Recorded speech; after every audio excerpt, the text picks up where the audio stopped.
Okay, hi, it's Alexis, welcome back. Okay, the first thing I'm going to do is summarize a little about what we talked about last time. Okay. So,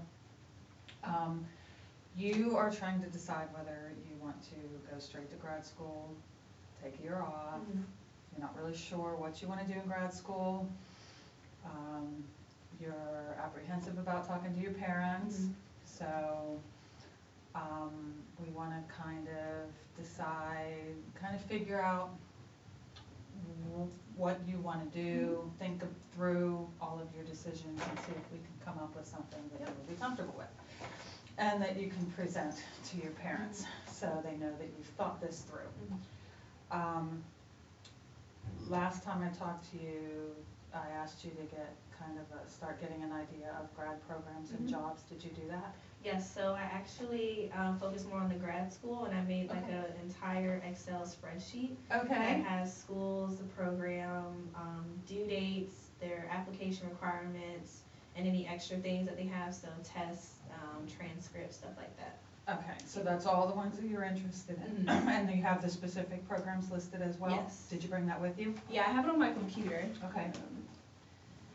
I was actually really proud of myself for doing this. Oh, good. So I found some really great stuff.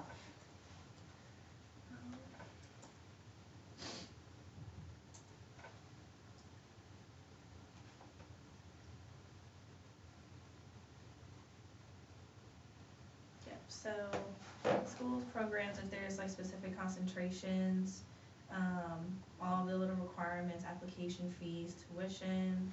Okay. Okay,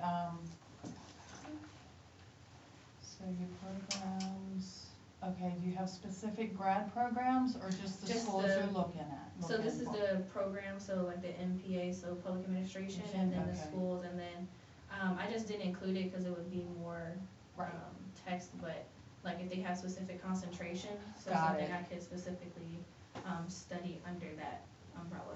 Okay, so are you pretty set on public administration? Yeah, as I give it more logical thought, it just makes more sense, and I've still been thinking about it and researching it over the past 2 weeks or so. Okay. And I've actually registered to take the GRE Thursday night. Okay. So kind of, even if I don't decide, I'll still have those scores ready. So I started studying for that over the weekend.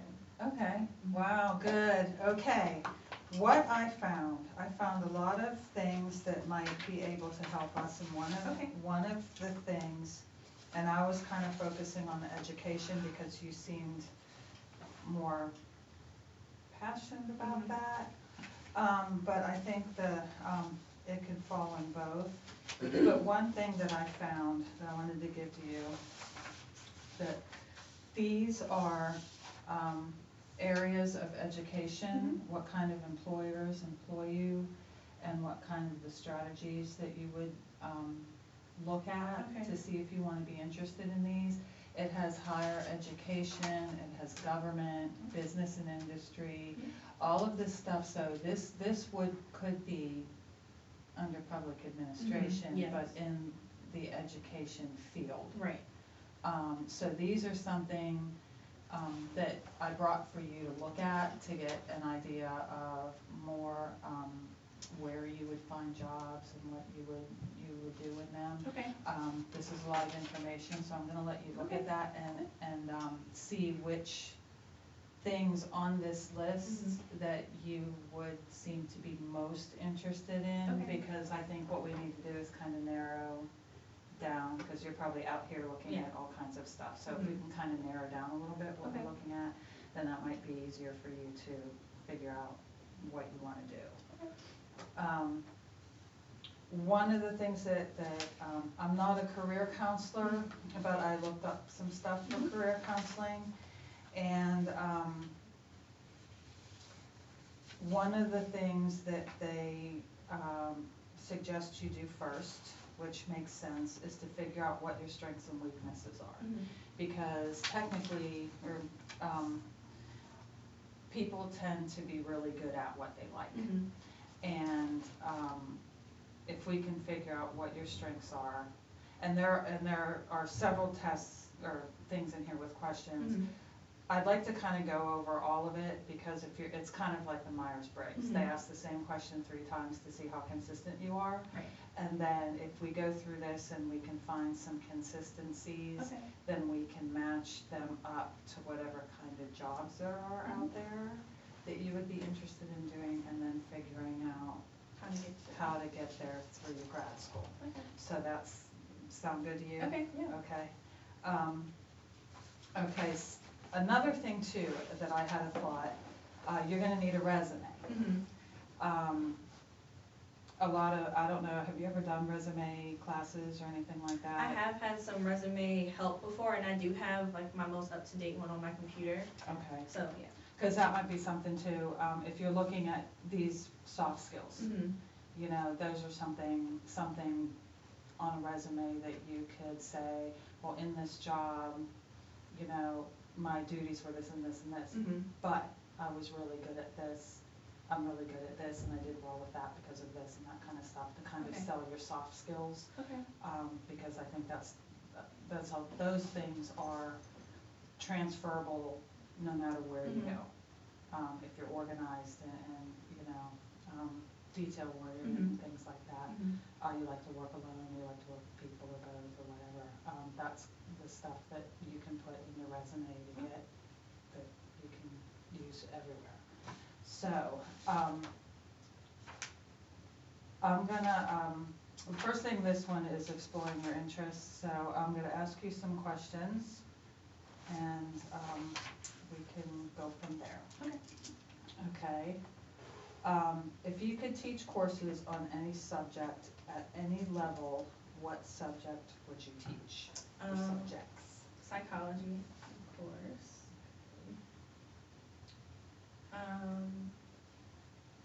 Possibly sociology. Okay. And I also think I would be interested in kind of student leadership classes. So something we do here at Mason is for our biggest student leadership positions, you have to take a training class. And so I'm actually going to be doing that. I'll be teaching one in the spring. Okay. So focusing on leadership techniques and how you can transfer those into the classroom. Okay. Okay. Anything else? I think that. Okay. If you had $600,000 to invest in 3 business ventures, what kinds of businesses would you invest in? That's difficult. One of them would be a business that provides scholarships.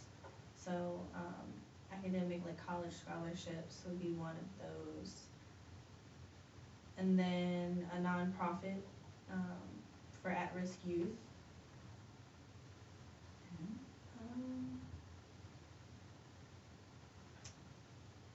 And possibly, I don't know if it's a business, but some type of firm that specializes in research of just minority students at the undergraduate level. And that's really broad, but there's a lot of different ways. So what would you research? What types of things? Things like college retention, and then the kind of how likely they are to go to college coming from different backgrounds, especially with the first generation college student. So someone who will have been the first in their family to attend or graduate from college, kind of those factors and what can be done to increase their presence in the universities.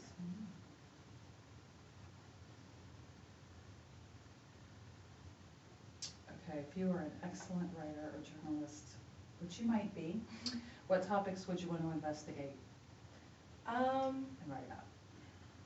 I think one would be just relationships among people would be one. Diversity at the university level would be another one. And then just overall psychology behind maybe in the workplace, or the psychology behind relationships and how people interact with each other.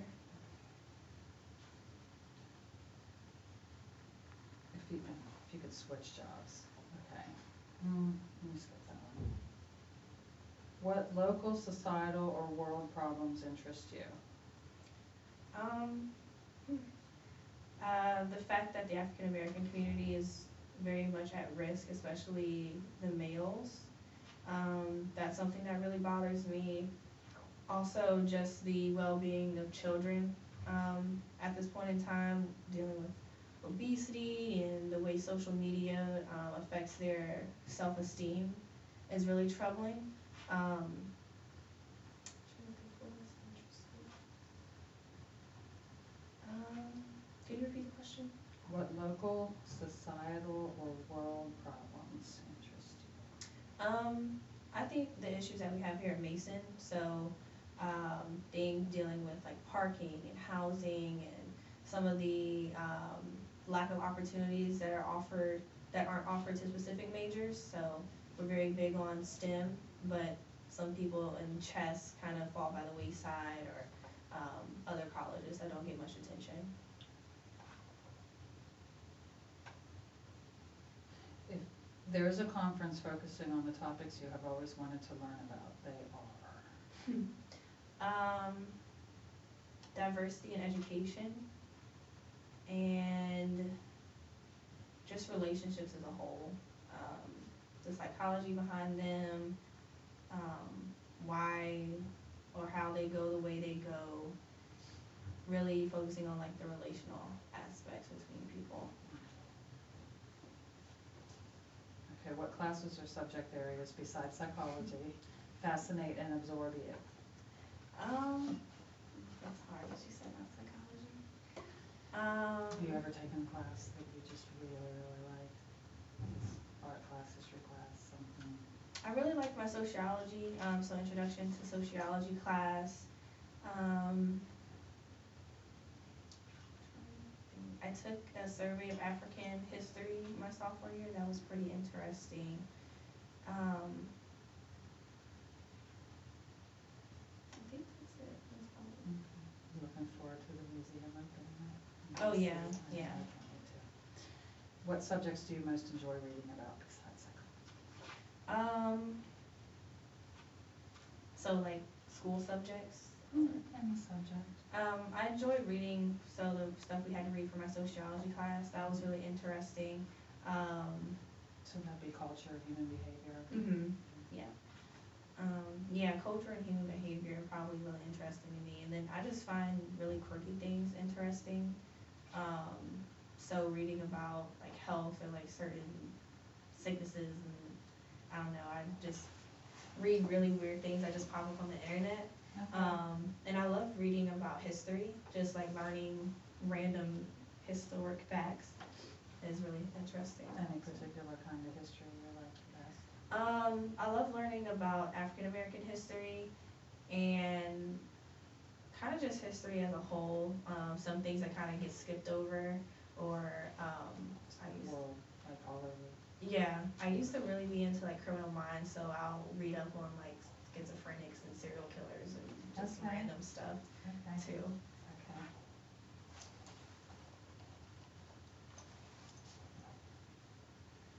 Okay, I asked about your hobbies already. What subjects do you enjoy discussing with your friends?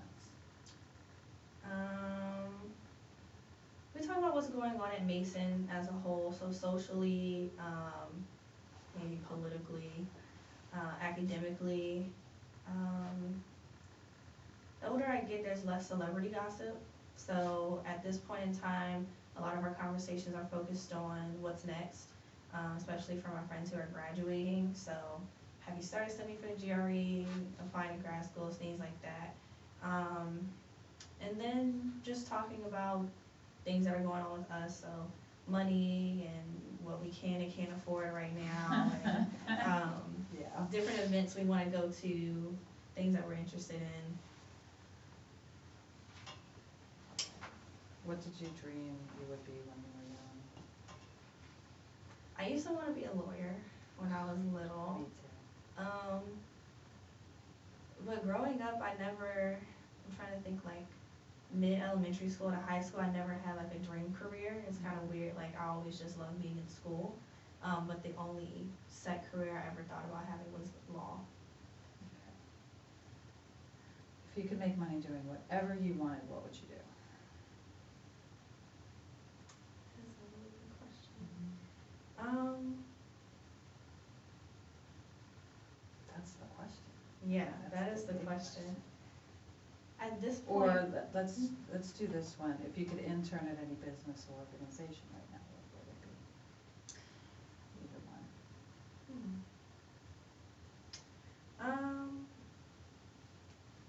Maybe the Department of Education, just because I don't know much about their inner workings, so I feel like that could be beneficial for the administrative piece and the education piece.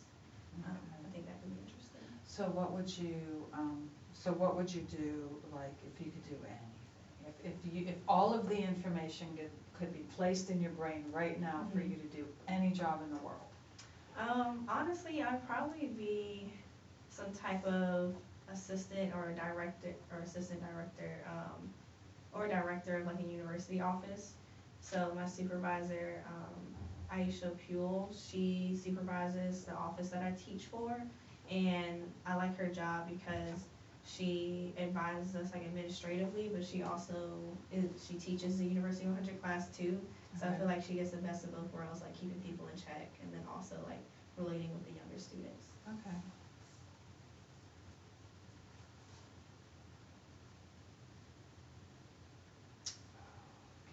It looks like you, so explain to me how you could do public administration in an education setting. Okay, so just researching public administration, some of the example jobs were in education, and I actually, the office that I work for, the Alumni Relations Office, one of our, I guess, associate directors, has a master's in public administration, so I'm actually getting together with her tomorrow Oh, good. to discuss that. Okay. And her whole career's been in higher education, so she just moved to our university about a year ago. So learning more about how that plays into each other. But I really think like the administrative part, like I've seen that people work with students, but I really enjoy the, I guess the administrative piece, or doing some advising would also be really nice. Cause I'm not someone who's really interested in like politics, and some people who get these degrees end up going into that. Okay. Even my dad, he has an MPA, but he's always been in school administration. So I feel like it could be very useful and marketable in that sense, but it's also, would I still have the qualifications to work in higher ed? Because there is like a master's for higher ed. Okay. So it's trying to find like a balance. So is the master's, does it encompass higher education with what? I'm not sure what's in public administration, so what kind of classes would you take in public administration? Really a lot of public policy, so things kind of at a government level, and then also just organization classes, how to serve the people that you're working with. There's a little bit of statistics, your regular grad school statistics, and some research, but it's really focused on organizational principles and leadership principles in pretty much any workplace, but understanding how policies are created and how they're implemented and things like that. Okay, so if that's a general administration, I guess, overview, or you could take it anywhere, right? How would you incorporate that into an education setting? Would you take, I know there's not minors and master's degrees, but are there programs that are education focused in public administration? Some of them, yes. So you can have a concentration in kind of like local government, or there's also like nonprofit, and some people who end up going into education have a nonprofit background. Okay. And then there's also a social policy concentration that I found at one of the schools, so kind of focusing on some social policies and education as well. So most of the concentrations are like social policy, local nonprofits. So I've seen, like just doing my research, some of the backgrounds people have are in nonprofits, and knowing how local government works, because that does play into education. So. Okay, so, but you seem to want to be more involved with the school itself then? I do, yeah. Okay. Okay, because that's kind of what be there. Now, let's see.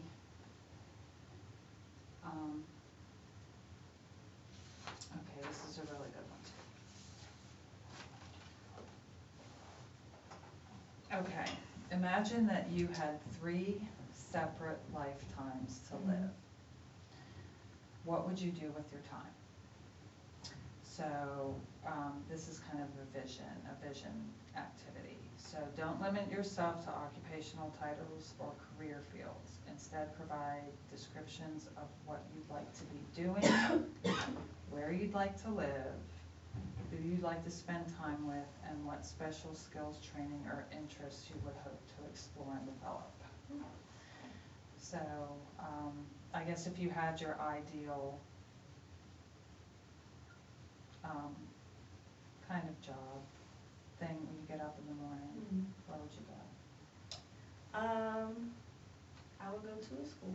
Okay. Not sure if it would be high school or college, but one of those two. Okay. Yeah, and I would be excited to go like every day. So if you went to a high school, that administration would be Like assistant principal or something like that. So that would be a really small world for you, Mhm. as opposed to a college, Right. where it would be a bigger world for Right. you. Which way, if you could choose between the two, which way would you go? That's hard because I could see myself in either setting. Okay. Like I really enjoyed being involved in high school, and then college is a lot different, but it's fun.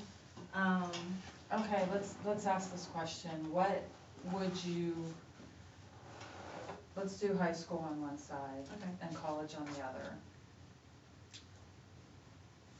What would you like about working in high school? One of the main things would be really encouraging students to go to college. So helping them and finding the resources that they need for that, or just being there for them to talk to and being a resource for them. Would you recruit? I don't think so. I don't really see myself doing that, but Okay. yeah, definitely pushing for people to go to college, and then also just trying to give them the tools and resources that they need to succeed academically, just so they don't have any feelings of regret or I should have done better in any of their classes. Yeah, also just watching students grow, because it's an interesting growth period that occurs during high school, so I think it would be really fun to just watch that and facilitate that. So why would you not want to go into school counseling? I've thought about it.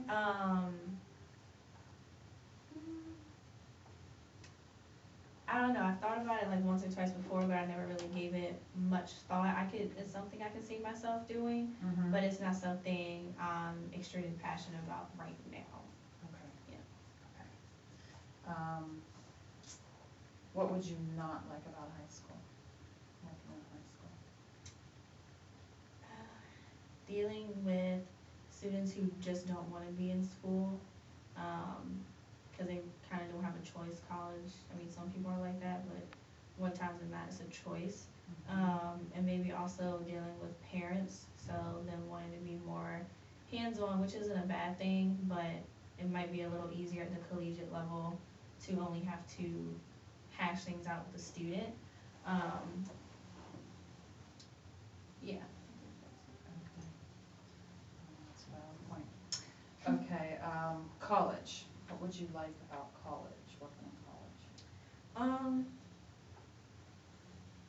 I think that I would be able to connect with the students better, just because, well, at least at the age I am now, even when, 30s and 40s, it's kind of easier to connect with students at the undergraduate level.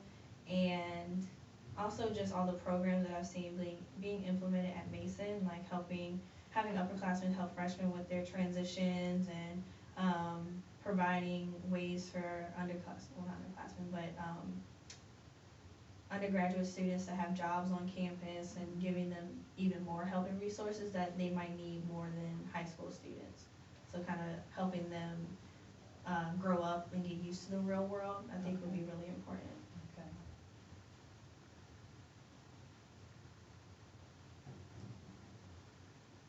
So helping them acclimate and get the most out of their Mhm. education, right?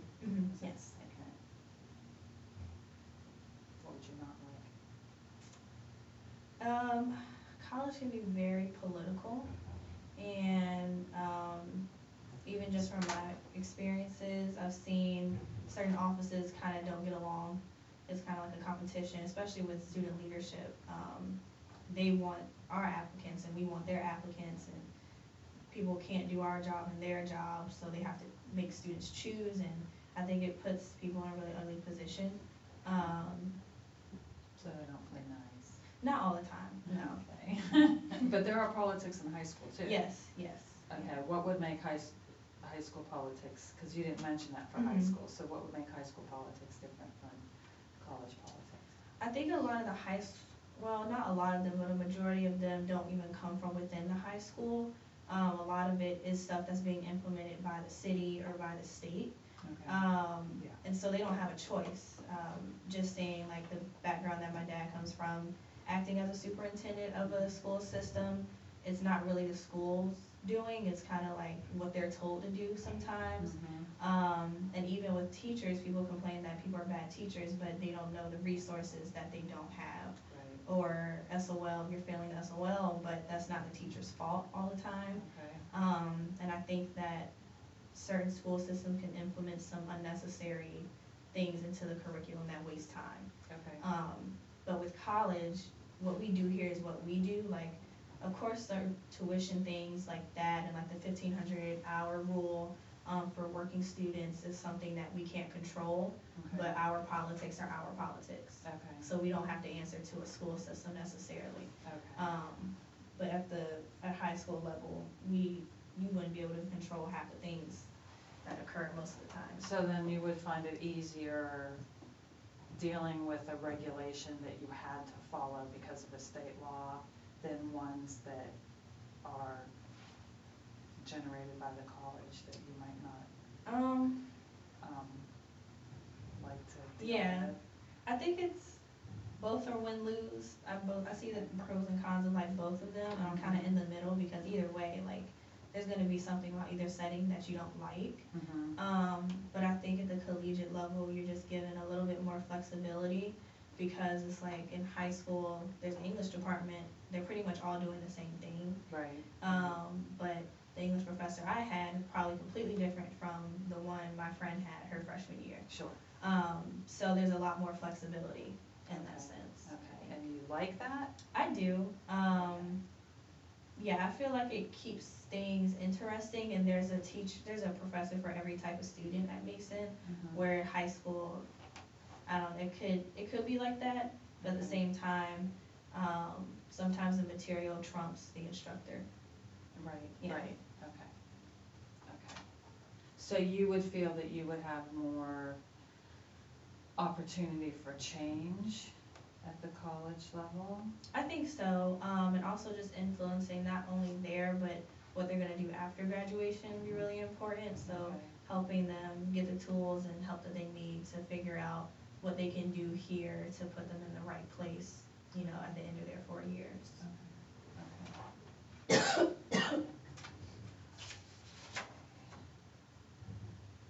Okay, now if you wanted to do the same thing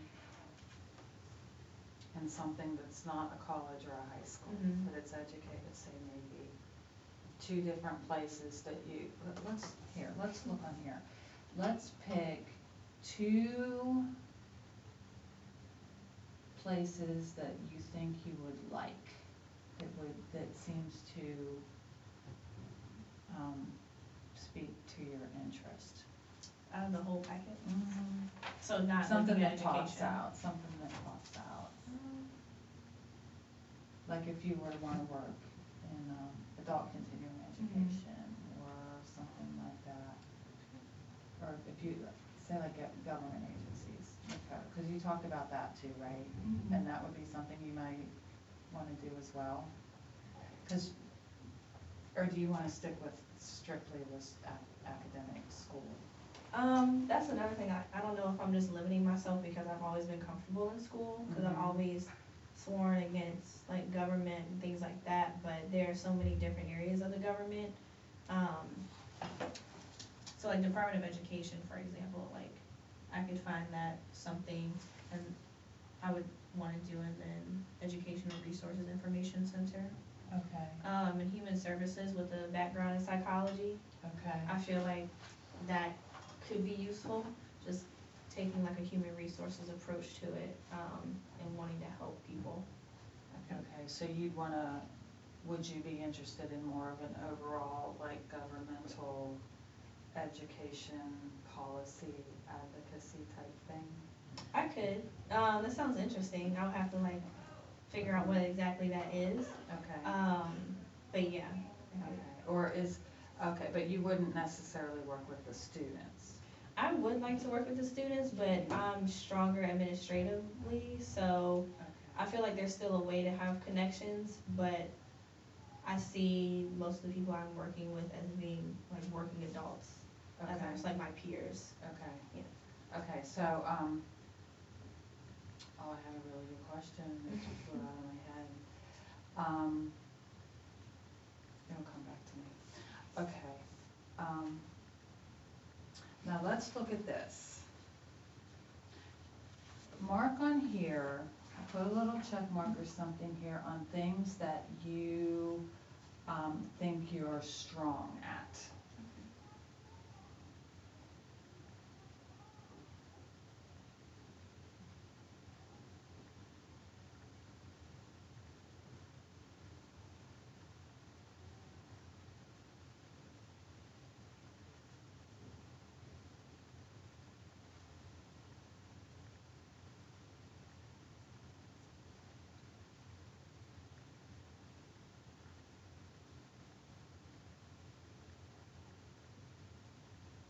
A lot of language.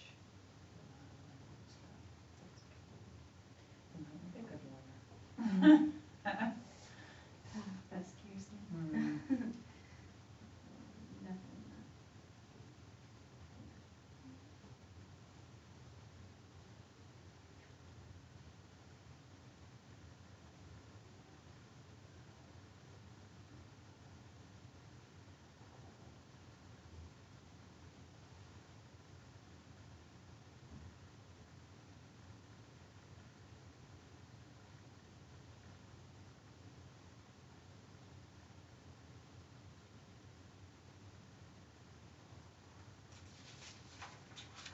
Do you like surprises? Are you someone that doesn't like surprises? Yes. You do? Okay. Yeah. I think, I haven't had many of them, but kind of,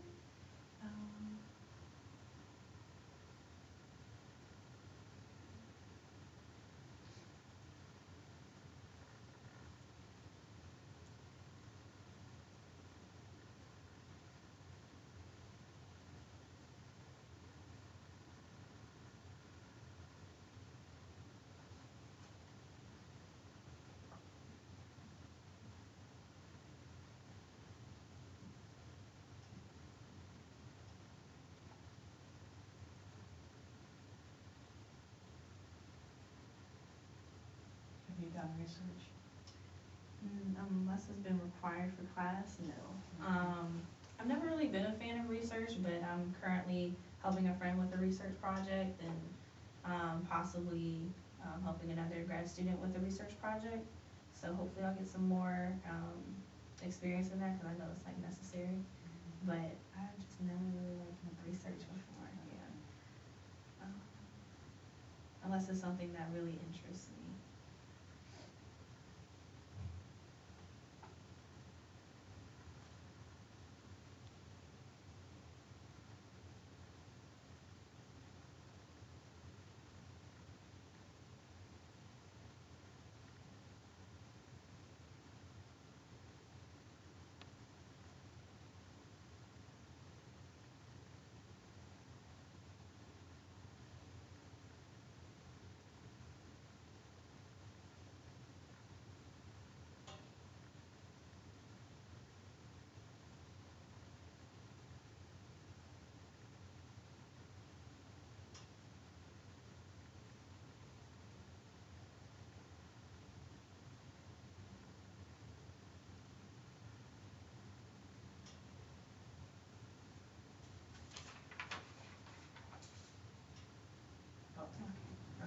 I'm gonna let you keep this. Okay. Okay, now, with this pen, mark things that you think you are probably the things that you would have most trouble with. Because you need to figure out where you can go, and then maybe some places where it might not be a good fit. I'm just not good with numbers. So I understand that. Just because I'm not proficient.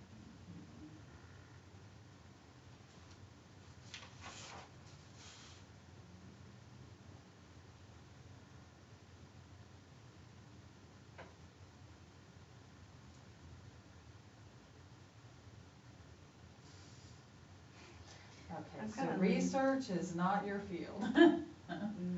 Okay.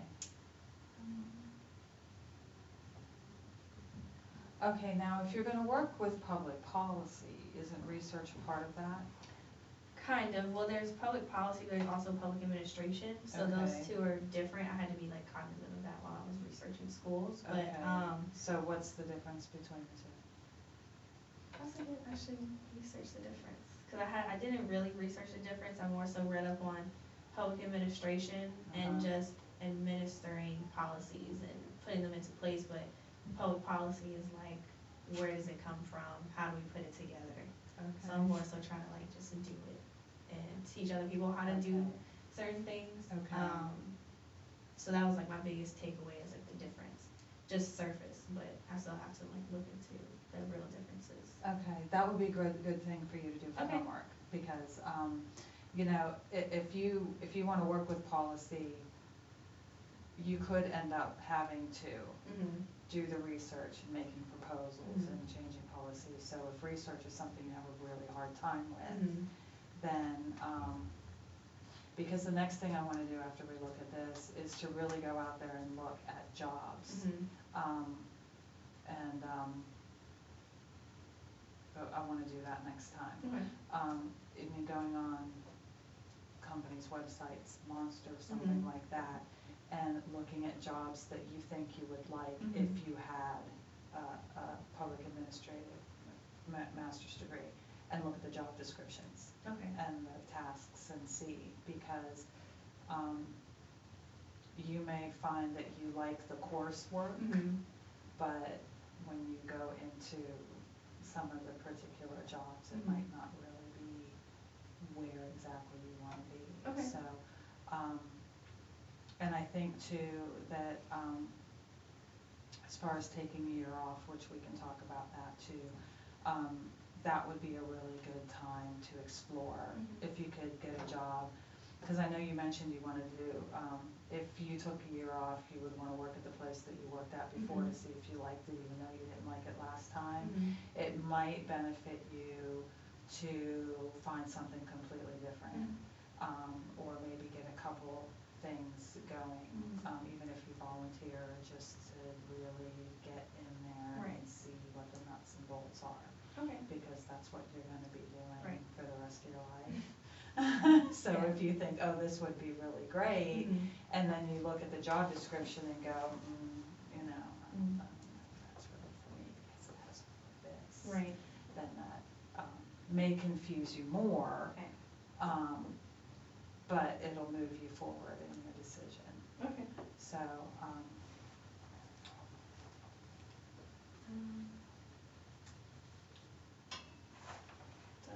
just gonna, not technical. Not technical, Yeah. okay, that's okay, they usually have technical people. Okay, so what do you know of the difference between the two now, just from surface?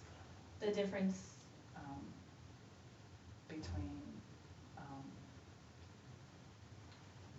the policy making and the policy enforcing? Actually not that much, so just like the surface level, but I still need to like go and compare, the actual programs. Programs, okay, that'd be great. Okay, I'm gonna give this to you, you can do this if you want. Okay. This is something, I've done this before in a smaller scale. getting feedback from others, because one of the things that are important, and this can give you information for your resume or Mhm. when you go and sell yourself, Mhm. because you're gonna, when you have your interview for grad school, you're essentially selling yourself. Right. But it's interesting to see how other people view you, Mhm. because you may think you're coming across one way, but they may see something different, and knowing how to present yourself Mhm. and what other people are seeing can really benefit you as far as preparing for interviews and, Okay. and talking to people and things like that. So I did a small one once where it was just 3 adjectives. Okay. What do you, when you see me, what do you think of? Mhm. So that's something you can do if you want, that's really useful. Okay. That was really useful. And I could, this seems to show me too that you really like working with people and communication and people. So making policies. I like Yeah. micromanaging. Do you really? Yeah, I'm Yeah. super type A. Okay. Okay, this I'm gonna give you two. This Okay. is a pro and con sheet. If you wanna use a couple of these, you can, here, I'll give you a few. Some of the graduate programs that you're looking at, maybe pick the three that you're really just are kind of standing out for you. And just do the pros, and look at the programs. Okay. And see the pros and cons of each program. You know, if one's more research heavy, you can note some of those. Some more people heavy, you can note some of those. Okay. And maybe your 3 favorite ones, and see, because that might be able to help you narrow down when you're looking at the other ones. What don't I want? You know, so this one's out and this one's out, but this one might be okay because it has all of these things that I like, and it has all of these things that I'm good at, and then we can kind of narrow down, and hopefully that will help you explore your graduate programs, because I think if you're going to talk to your parents really soon, this may be something your dad can really help you with too, and just sit down and say, okay, this, here's what I want to do. If I go to grad school, this is what I'm leaning toward. But these are the things that I'm really not sure about because of this and this and this. And then if you decide to take a year off, these are the types of agencies, internships, things like that, places that I would like to work at, volunteer at, do this over the summer. Okay. Or over that year, just to help you, because I think if you're undecided, but you have direction, then that will be more, it will not only be a better presentation to your parents, Yeah. but it will keep you on, narrow down your path a little bit and make it easier for you to make a decision. Okay. Because one of the things I'm wondering is, if you do take a year off, what I would want to know is, what are you going to do during that year that is going to help you make that decision? Because taking a year off and doing the same thing you did before, you could be just as confused at the end of that year. Right. And then you're going to want to take another year off. And I think that's where people, when they leave school, that's where they get, well, I'm doing this and I'm doing okay, why should I go back to school? This is, and then 10 years later, they're like, I really wish I would have gone back. Yeah. And I think that's what goes on with a lot of people. Okay. So, but you're well on your way. You're well on your way. We'll do this later, because I might have something to do with that. Okay, I gave you a lot to do. Hopefully it will be helpful. Yes. We're doing really good. Okay, so what we're gonna do for next week is, we'll look at 3 programs, pros and cons of 3 programs. Look at the strengths that you have, and try to narrow down more of the industry areas that you want to look at as far as what you want to do. Okay.